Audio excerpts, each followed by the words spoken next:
জি ফরিদ ভাই, আপনাকেও ধন্যবাদ। আমি রাশেদ হায়দার ভাইয়ের কাছে আসি যে রাশেদ হায়দার ভাই যে কথাটা ফরিদ ভাই আসলে অনেক ডিটেইল একটা আলোচনা করে ফেলেছেন, কারণ বেশ কদিন অনুপস্থিত ছিলেন। সে কারণে অনুপস্থিত আলোচনাটাও করে ফেলেছেন। যাক, আমরা একদম নগদ কথাটা বলি খুব সংক্ষেপে, যদি আপনি আহ, বিষয়টা আনেন। সেটা হলো ডক্টর খলিলুর রহমানের সাথে যে রুদ্ধদ্বার বৈঠকটা হলো এই সময়,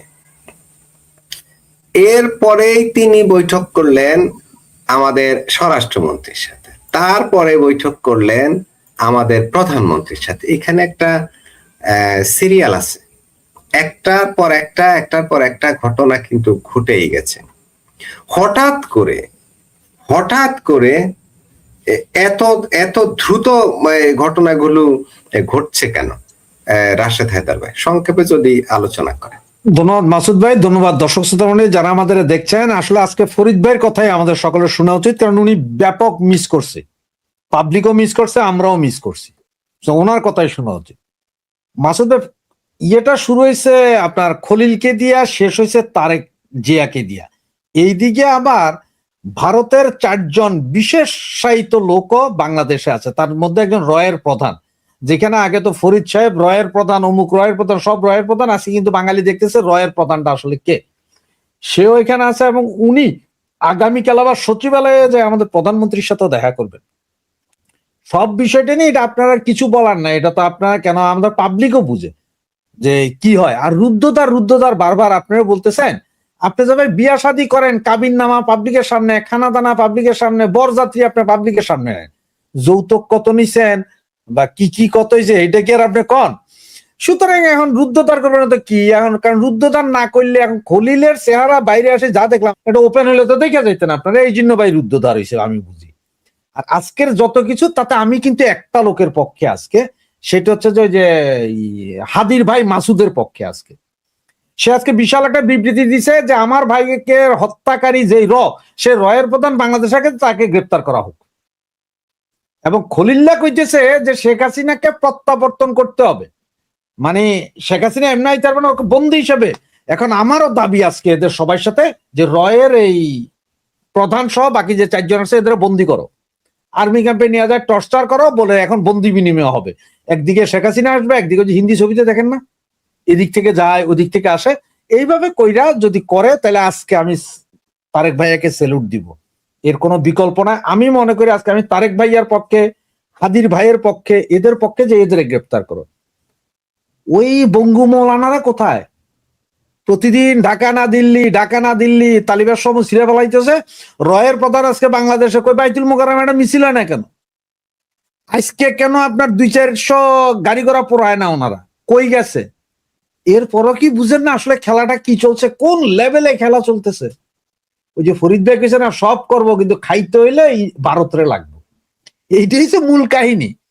এখন ভারত যে কি চাল দিছে, তাদের রয়ের প্রধান এখানে চলে আসছে, সবাই লাইন ধরে দাঁড়াই গেছে যে স্যার আপনার সাথে দেখা করতে চাই। কারণটা কি? পাবলিক কইতেছে এনএসআই ডিজিএফআই দাওয়াত দিছে। আমার তো মনে হচ্ছে তারেক জিয়া নিজেই দাওয়াত দিছে যে স্যার আপনারা আসেন, আমাদের কন কেমনে সেনাবাহিনীর থেকে মৌলবাদী দৌড়ামু, কিভাবে মৌলবাদীদের যে ট্রেনিং সেন্টার বা আমেরিকার তৈরি সেফ সেন্টার গুলোতে আমরা আক্রমণ চালাবো, এটা আপনারা বলেন।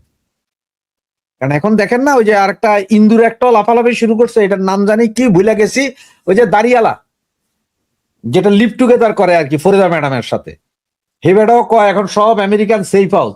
যত আয়নাঘর দেখছেন এতদিন, এগুলো সব কিন্তু আসলে আমেরিকান সেফ হাউস ছিল।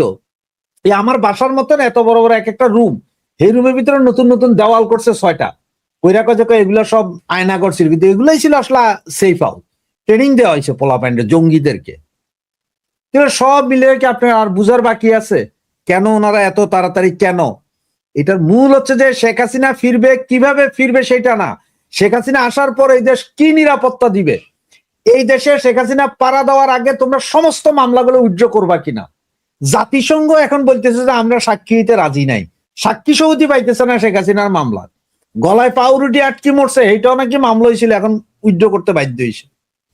আর কি তোমরা এইসব মামলার আর কোন কোন অবদানকে অস্বীকার করবে? তারেক জিয়া গেছে চিটং এ, সবচেয়ে মজাটা চিটং এ, সেইখানে ওনাদের কমিটি মিলে পুরো চিটং এ 700 জন আছে লিডার, তার মধ্যে নাকি 300 লোকের সাথে কথা বলছে। সে 300 লোকের মধ্যে আবার 30 জন আছে যারা নাকি অতীতে আওয়ামী লীগ করতো, আওয়ামী লীগ নেতাদের সাথে ছবি। এরা সবাই ভিজিটিং কার্ড পায়, তারা পায় না। এখন তারেক জি আবার আজকে ঘোষণা দিছে যে 10,000 লোকের চাকরিচ্যুত করা হয়েছে ইসলামী ব্যাংক থেকে, এটা অমানবিক করা হয়েছে। হঠাৎ জামাতের উপর ক্ষেপলো কেন? ইসলামী ব্যাংক কেন? এটা 10,000 লোক তো ইসলামী ব্যাংক থেকে চাকরিচ্যুত হয়ে গেছে। তারেক জি হঠাৎ এটা বললো কেন? মৌলবাদীরা আজকে কেন মুখে কুলুপাইটা রাখছে? এগুলি কি আর আপনাদের বিস্তারিত বুঝাইতে হবে? দেখতে থাকেন সামনে। কেন রাশেদ হায়দার ভাই, আমাদের প্রাইম মিনিস্টার তো হেফাজতে ইসলামের আমিরের সাথেও চিটাগাংয়ে দেখা করেছে।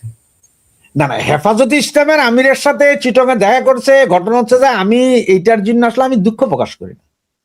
এটা হচ্ছে যে মানুষ তখন নাকি ওই যে হজে যায় পাপ মোচন করতে, 5 ওয়াক্ত নামাজ শুরু করে, তওবা করে না, তো ওনার অবস্থাও এটা। উনি হেফাজতের আমিরের লগে দেখা করবে না? কারণ এই যে আমেরিকা বলতেছে, এই যে ভারতের এতগুলো সিপাহসালা আইলো, রয়ের চিপ আইতেছে, হেফাজতের আমিরের কাছে দোয়া চাইছে যে হুজুর আপনি দোয়া করেন, আপনি তো দেওবন্দের বড় হুজুর, আপনার দোয়া মনে হয় সত লাইগা যাইতে পারে, আপনার সাথে আমাদের ভাব ভালো, তবা করে নিতেছে। আর ওখানে তো বলে সুন্নি যারা আছে, যে সুন্নিদের নাকি ওটা আখড়া চিটং, তো সুন্নিরা কোথায় এখন বুঝি না, সুন্নিদের দামও নাই। এগুলো আপনি দেখতে থাকেন, এসব জঙ্গিদের কাজ কাহিনী দেখতে থাকেন। হেফাজতের আমিরের সাথে দেখা করে ওই মাদ্রাসায় কয় হাজার পোলাপাইন আছে যে উনি আমিরের লগে দেখা করতে যাবে। এগুলো সব দেখেন, কে কোন দিকে ডুবায়, কে কি করে একটু দেখেন। আর আপনার দর্শকদেরকে বলি বা আপনার মাধ্যমে বলি, আমাদের যে শিলং সালাউদ্দিন, উনি তো এখন এদের গ্রেপ্তার করা উচিত, কারণ উনি গুম ছিলেন না ভারতে নাকি। আমি শুধু একটা কথাই বলবো যে রয়ের চিফকে এক্ষুনি অ্যারেস্ট করা হোক, সেনা ক্যাম্পে নিয়ে যাওয়া ব্যাপক ধোলাই করা হোক, কারণ সমস্ত গুম তো উনি করছিলেন। ওই সাহসটা যদি দেখায় আর কি এই বঙ্গু মোমেনরা, এটা দেখানো মনে হয় ভালো। আমি জানি না আপনার কি মতামত, বা আমার ফরিদ ভাই কি মতামত দেয়, সেটা দেখার আমার আশা রইল। যদি ফরিদ ভাই বলে সব বৈঠক হয়েছে, শেখ হাসিনা আসলে নিরাপত্তার কি হবে সেই বিষয়, এবং বৈঠক হয়েছে শেখ হাসিনা আসার আগেই সমস্ত মামলাগুলো তুলতে হবে। ওইসব চায় না, কি বলে আপনার যে বিনিময় না, শেখ হাসিনা স্বদেশ প্রত্যাবর্তন করবে, এবং ভারতের দাবি যেই বিমানে নিয়ে গেছো ওই রকম বিমান পাঠাবা, সসম্মানে ওনাকে আনবা। এইটাই ছিল ভারতের কথা, যে সসম্মানে আনবা। আর এই যে পোংটামি বন্ধ করো, আমেরিকার আমরা এক, সবাই এক, পাইকাদের দৌড়াও, এটাই হচ্ছে মূল কাহিনী। এখন আমি ফরিদ ভাইকে জানতে চাই যে ফরিদ ভাই ওই রয়ের চিফকে অ্যারেস্ট করা হবে কিনা।